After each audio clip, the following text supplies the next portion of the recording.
मैं आज नेपाल में अंतरिम सरकार की प्रधानमंत्री के रूप में पदभार আজ মণিপুর থেকে আমি আমাদের প্রতিবেশী নেপালের বন্ধুদের প্রতিও কিছু কথা বলতে চাই।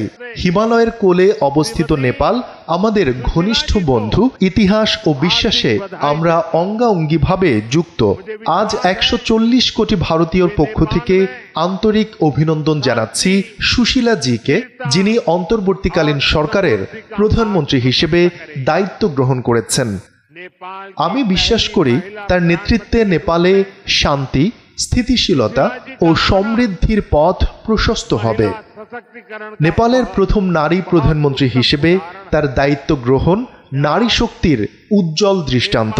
একই সঙ্গে আমি নেপালের প্রতিটি মানুষকে সাধুবাদ জানাই, যারা অস্থির পরিস্থিতিতেও গণতান্ত্রিক মূল্যবোধকে সর্বাগ্রে রেখেছেন।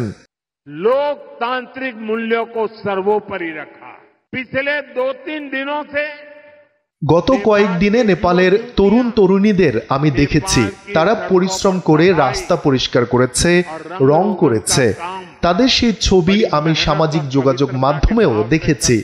তাদের এই ইতিবাচক মানসিকতা, এই ইতিবাচক কাজ শুধু অনুপ্রেরণাদায়ী নয়, এটি নেপালের নতুন জাগরণের স্পষ্ট বার্তাও বটে।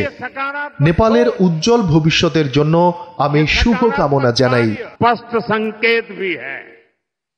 मैं नेपाल को उसके उज्जवल भविष्य के लिए शुभकामनाएं देता हूं।